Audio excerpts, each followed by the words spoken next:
waa'ee waraana Israa'eel fi Libaanoon kaafnaa waraanni Israa'eel fi Libaanoon waliigaltee dhukaasa dhaabuutiin tibbana xumuramuun dhagahamee jira. Dhimma kana nutti himuudhaaf waa'ee koo hiikaa fi tasaatu nu bira jira. Tole hirphaa baaga dugaleessaa keessatti waraanni erga eegalee waraanni Iraanii wanta Libaanos keessatti deemaa jiru haguugee ture garuu immoo ijoo guddaa ta'e kan ture Iraanitti waraanni gaggeeffamuudha. US Israa'eel fi Iraan gidduu waraana deemaa jiru malee waraana Israa'eel fi Libaanos keessatti Hizbollaa wajjin gaggeeffamu irratti odeeffannoon bal'aan ba'an turre garuu waraanni torban ji'aaf gaggeeffamaa ture. Waliigalteen dhukaasa dhaabuu US fi Iraan gidduutti mallatteeffamuu yookaan immoo biyyoonni lamaan irratti waliigaluu hordofee Iraan dhiibbaa guddaa gochaa turte waraanni Libaanos keessaas akka dhaabbatuu fi kanarraa ka'uudhaanii US tattaaffii gootanii Israa'eel fi Hizbollaan waraana guyyaa 10 dhukaasa dhaabuudhaaf waliigalanii jiru. Kana ilaalchisee biyyoonni garaagaraa ibsa baasaniiru. Dhaabbata biyyoota gamtoomanii dabalatee Iraan kun akka ta'uufillee gaaffii gaafataa turte. Biyyoonni akka Faransaayis kanarratti yaada qaban ibsanii jiru jechuudha. Kan UN irraa yookaan barreessaa olaanaan dhaabbata biyyoota gamtoomanii Antooniyoo Guteeres ibsa har'a kennaniini kun oduu gaariidha. Dhukaasa dhaabuu qofa osoo hin taane baaga dugaleessaa keessatti illee nageenyi waaraan akka bu'uu fi kun tattaaffii gaariidha. Qaamoleen waliigaltee dhukaasa dhaabuu kana toleedhanii fudhatan waraanas dhaabanii baaga dugaleessaa keessatti nagaan waaraan akka bu'uu fi tattaaffiin jalqabame itti fufuu qabeedhanii kana ammoo kan mijeesse bulchiinsi Tiraamp galateeffataniiru jechuudha. Gidduu kana Ameerikaatti ambaasaaddoroonni Israa'eel fi kan Libaanos Ameerikaa jiran jechuudha wal arganii dhimma kanarratti mari'atanii turanii. Jara kana lamaan kan mariisisaa turan ministeera dhimma alaa Ameerikaa Maarko Ruubiyoo turanii. Kallattiidhaan Ameerikaatu mariisisaa ture amma immoo sadarkaa gaggeessitoota biyyoota lamaanitti ol guddisuudhaanii Tiraamp muummicha ministeera Israa'eel Benyamin Netanyahu akkasumas pirezidaantii Libaanos Yoosef Aoun gara White Houseitti affeeranii jiru. Yoom akka deeman hin beekamne malee gaggeessitoonni lamaanuu achi deemanii waliigalteen dhukaasa dhaabu kun gara waraana dhaabutti ce'amee waliigaltee bal'aa akkaataatti biyyoonni lamaan walitti dhufeenya dippiloomaasii deebisanii ijaaran akkasumas immoo akkamittiin Hizbollaa akka hiikkachiisan irratti ni mari'atu jedhameeti eegama. Oduu gaarii dhagahame keessaa kun tokkodha jechuudha. Dhukaasa dhaabu Iraanii fi US qofa osoo hin taane Hizbollaa fi Israa'eel gidduuttis dhukaasni dhaabateera guyyaa 10 fi kun egaa ammam itti fufa kan jedhugaa tattaaffii gidduu kana godhamuun kan murtaa'u ta'a jechuudha hirphaa. Kibba Libaanoon keessa lammiileen Libaanoon danuutu buqqa'ee gara miliyoona tokkotti kanneen dhiyaatan Libaanoon keessa buqqa'anii gara Beeruut fa'aa iddoo adda addaatti dawoo qubannaa keessa kan isaan qubatanii turanii rakkoo namummaa guddaa dhaume waraanni kun. Sirriidha. Inumaayyuu lakkoofsa namoota du'anii yoo fudhatte lakkoofsa namoota buqqa'anii yoo fudhatte kan Iraantu baay'ee dhaadheffamee leellifamee odeeffame malee Libaanos keessatti wanta ta'e mancaatii guddaadha. Magaalaa Beeruut naannoo Hezbollaan itti deeggartoota hedduu qabu keessaa namoota baay'eetu buqqa'ee gamoowwan hedduutu manca'e namoota hedduutu du'anii kibba Libaanos keessatti immoo naannoon kun naannoo Hezbollaan itti beezii yookiin immoo buufata qabudha. Loltoonni isaa naannoo sana jiru naannoo sana keessa socho'u naannoo sanarraa ka'uudhaanis kan Israa'eel wajjin wal lolan waan ta'eef Israa'eel namoonni akka buqqa'an gochuudhaan mancaatii guddaatu qaqqabinu gamoowwan jiran wantoota hedduu mancaasati kan isaan deemanii Israa'eel egaa amma lammiilee koo kaaba naannoo daangaa Libaanos jiranii itti nagaa buusuudhaa fi Hizbollaan guutummaan hiikkachuu qaba kan jedhu yaada dhiyeessiti. Garuu immoo waraanni Iraan akka dhaabbatu yoo barbaadame Libaanos keessattis waraanni dhaabbachuu qaba loltoonni Israa'eel achi keessaa bahuu qabdi jettee gaaffii kana Iraan yeroo torban darbe Paakistaanitti US fi Iraan wal ga'anii haasa'anii gaaffii ijoodha sababni isaa Hizbollaan michuu Iraanidha. Iraantu deeggaraa Iraantu leenjisa dhameeti kan amanamu kanaaf waliigalteen dhukaasa dhaabuu US fi Iraan gidduutti taasifame waaraa akka ta'uuf gara waliigaltee waraana dhaabutti ceesifamuun yoo barbaachisaa ta'e Libaanos keessattis dhaabbachuu qaba. Inumaayyuu ibsaarra ministeerri dhimma alaa Iraan kenneen maal jedhanii tattaaffii nuti gooneen Libaanos keessatti dhukaasni dhaabbateera. Kun immoo kan godhame dhiibbaa dippiloomaasii Iraan gaggeessitee fi Hizbollaan immoo jabaatee waan loleef jechuudhanii kan ministeerri dhimma alaa Iraan kan beeksise. Kun egaa maal agarsiisa ammayyuu hojii manaan guddaan akka jiru jechuudha.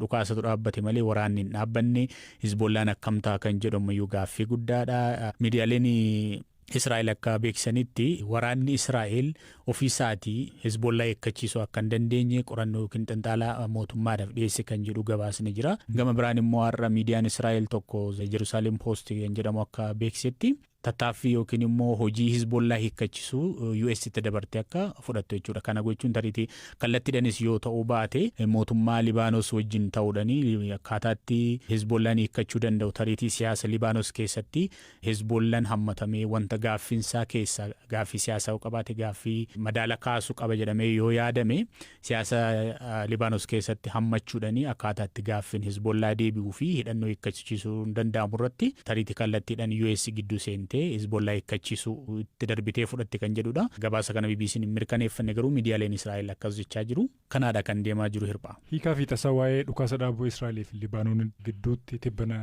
irra gahamuu danda'amee odeeffannoo bal'aa dhaggeeffattoota keenyatti himteef guddaa galatoome. Galatoome hirphaa. Biyya Shabbiroonchoo jedhamti. Dargaggeetti ganna 30 keessa jirtudha. Ijoollummaan ishee qormaataan kan guute ture. Abbaan ishee barsiisaa Shabbiroonchoo bara adda dimokiraataa warraaqsa uummattoota Itiyoophiyaa biyyattii bulchaa ture. Abaa'oo yeroo sana qaama shororkeessaa jedhamee labsamee fi qabsoo hidhannoo gaggeessu deeggartaa jedhamuudhaan hidhamanii dararamaa turan. Biyyaan maatii sirna mootummaa mormuudhaan gama hedduun aarsaa kaffalee keessatti dhalootaa fi guddinni koo siyaasa ta'us kallattiin hirmaannaa gochuu kan inni eegale bara 2018 boodaa jettiin. Akkaataa guddina ishee akkamiin akka hirmaannaa siyaasaa eegaltee fi karoora ishee irrattis BBC wajjiniin taasifteettiin. Galaanaa Balaayituu dubbise. Erga dhaabni adda bilisummaa Oromoo tarsiimoo dhaabasaa karaa nagaa godhee gara 2018 erga dhaabii galeenii dhaaba adda bilisummaa Oromoo keessatti hirmaachuu jalqabe erga yeroo siitii ka'ee kora addaa Finfinneetti gaggeeffame irratti miseensa gumii sabaa ta'ee hirmaachaa ture. Erga miseensa gumii sabaa ta'ee dirqama adda addaarran ture yeroo sana miseensa dirqama damee dubartootaaf daa'imman adda bilisummaa Oromoo hoogganummaa waliiniitiinitu hoogganamaa birkiilee 5 qaba dubartoota 5 waliin ta'aniitu damee dubartootaa kana waliin hojjanna jechuudha. Mee waa'ee guddina keetii keessatti dhalattee akka guddatte haala akkamii keessa akka guddatte nuu himi. Ani dhaladhee kan hin guddadhe magaalaa Amboo keessatti barumsa sadarkaa tokkoffaarraa haga kutaa 12tti Amboo baradhe. Maatii qabsaa'ota jedhaman keessaan dhaladhe. Warra maatii mana hidhaatti deddeebi'aa guddate keessaa tokkon ture. Achi booddee gara yuunivarsiitii ergan dhufee booddee barumsa irratti konsantireet godhee akkan baradhu ta'e. Garuu immoo yeroo sanatti karaa maatiitiin wantoota adda addaatu nurra gahaa ture. Manuma hidhaatti deddeebi'aa akkuma Oromoo biraa akkasitti guddadhe jechuudha. Maal ture akka maatiitti rakkoonni siyaasaa keessa darbaa turtan? Abbaan koo qabsoo bilisummaa Oromoo keessatti qooda isaa bahachaa warra ture keessaa tokkodha. Miseensa adda bilisummaa Oromoo warra hundeesse keessaa warra turedha. Yeroo sana dhaabni adda bilisummaa Oromoo yeroo bara chaartaraa sana gara biyyaa yeroo bahu warra biyya keessatti hafee qabsoo gaggeessaa ture keessaa tokkodha jechuudha abbaan koo. Obbo Shabbiroonchoo jechuudha. Erga yeroo siitii qabsoo karaa garaagaraatiin gaggeessaa ture biyya keessa taa'ee haala dhoksaatiin wantoota adda addaa hojjechaa ture jechuudha. Sababa kanaaf yeroo sana bara wayyaanee erga naan dhalates waan sirriitti beeku ergan barumsatti deemes waan xiqqoo beekuuni yeroo baay'ee mana hidhaatti deddeebi'aa ture jechuudha. Mul'isaan gara 12-13 olii deddeebi'ee hidhamaa ture jechuudha. Inni guddaan hidhamee jedhamu yeroo bara wayyaanee keessaa waggaa 4 bakka hidhamee ergasiis yeroo bara Qilinxoos akkas waggaa 2 lakkaa hidhamee bahee jechuudha. Abbaa koo qofallee miti harmeen koo aarsaa guddaa kaffalteetti haga yoonaallee kaffalaa jirti. Kanaaf qabsoo maatii koorraan dhaale jechuudha. Sanatu gara erga dhaabii gara biyyaa galee maaliifin keessa seenii hin hojjedhu jedhe keessa seenii jechuudha. Isa booddee qabsoo karaa siyaasaatiin achi keessa seenii hojjechuu jalqabee jechuudha. Kaayyoon kee yookaan galmi kee maali?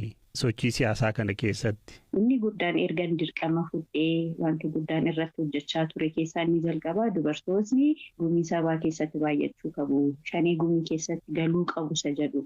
Kanammoo afaaniin qofatu hin ta'in dhiibbaa gochuuni jechuudha. Wantoota ani dhiibbaa godhe keessaa tokko sitti kan natti tolu dhaabni adda bilisummaa Oromoo paartiilee siyaasaa biyya kana keessa jiran 63 keessaa waliin hojjechaa turre jechuudha. Achi keessaa mana maree waloo jira. Mana maree waloo sana keessatti wiingii dubartootaatu jira jechuudha. Kana keessatti ani koree hojii raawwachiistuu keessan ture.